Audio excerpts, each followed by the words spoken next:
went through two civil wars in Congo. Like, if you have to leave overnight within 24 hours, like, what are you bringing with you? You know, I'm sure, like, literally, what would you bring with you if you literally had to leave your home?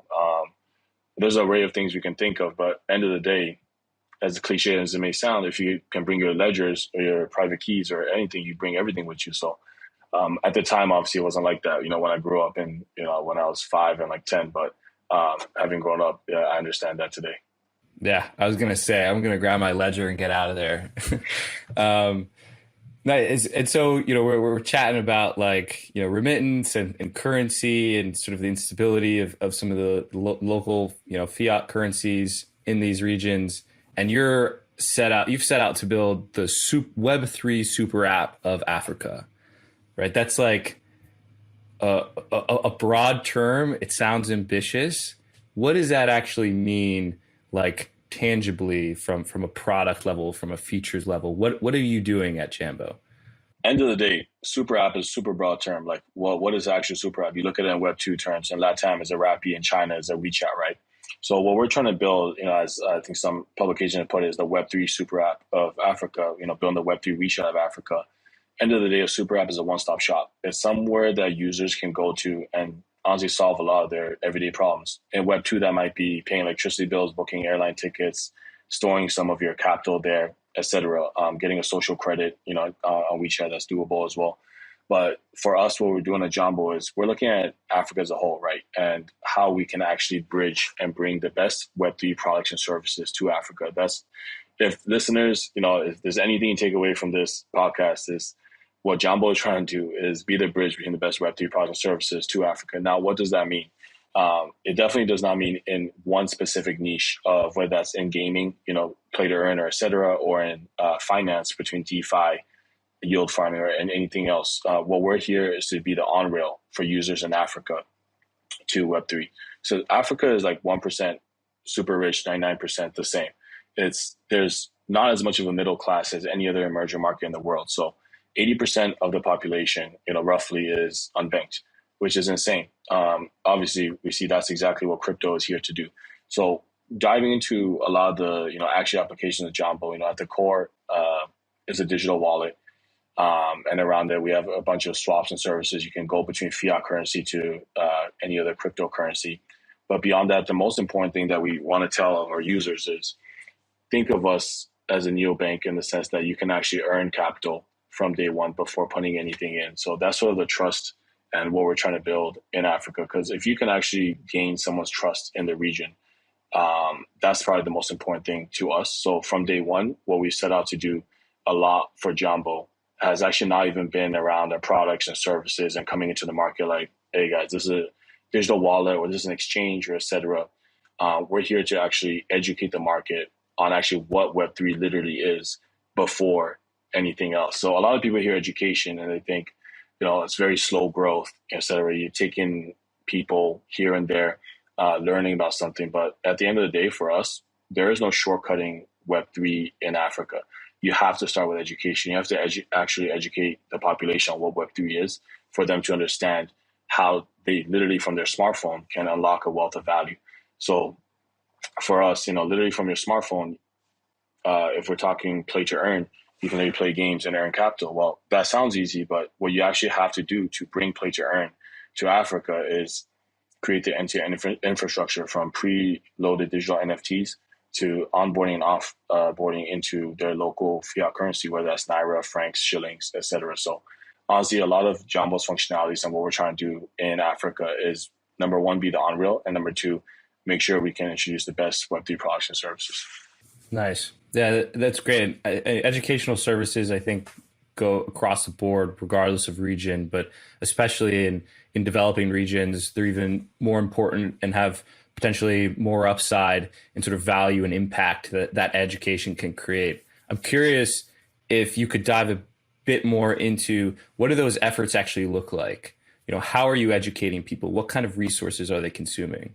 So let's first dig into like why we're even doing education, right? Like let's use a typical example. Like let's say a scholar is playing a play to earn game. 3 months ago, they're making $300 to $400 playing this play to earn game. Today they might be making 30, 40 US dollars. That's just the state of the market and how it is. Now begs the question, does that user still believe in Web3? Or did they ever believe in Web3? Or are they just doing this, to feed their families, which is nothing wrong with that. But what we're trying to educate the population in Africa and then bring on our apps and services is that game is just a subset of play to earn, and play to earn is just a subset of Web3.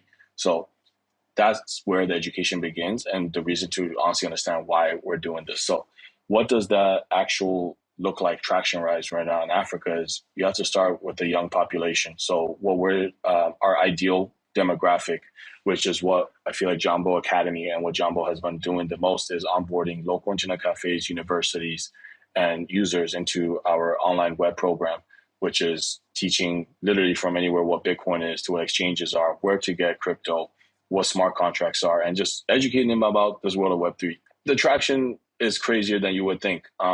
If you actually start off from the perspective of trying to educate the user and then bringing services to them that actually help them. So for us, that's where we started.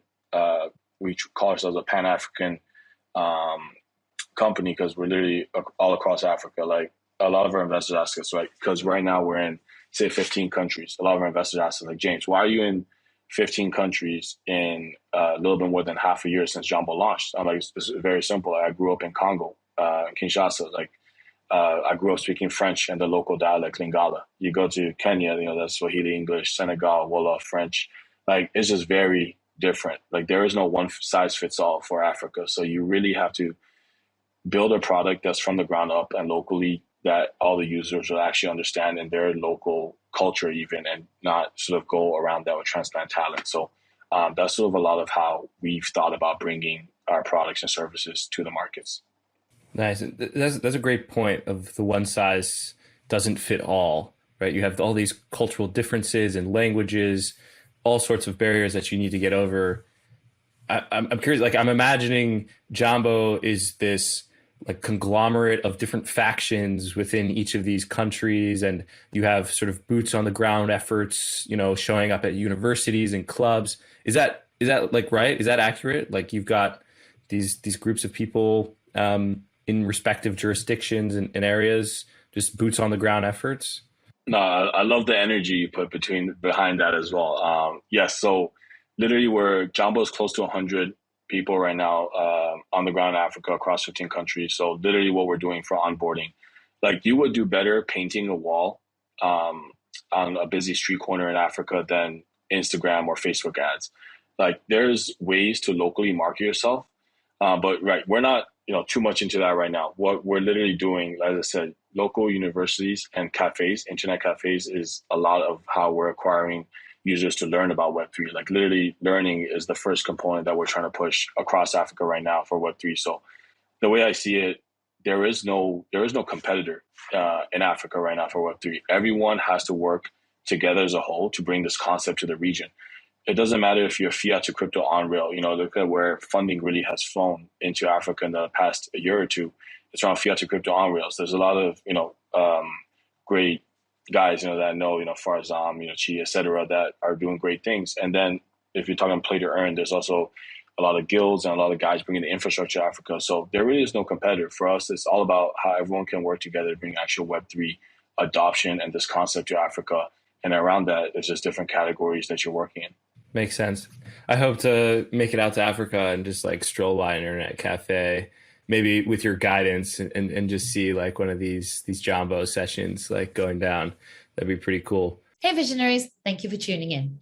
For more free crypto content like this, head over to realvision.com/crypto. You'll get early access to the most brilliant minds in the space to cut through the noise, get in-depth analysis, and get you ahead of the curve with unbiased insights.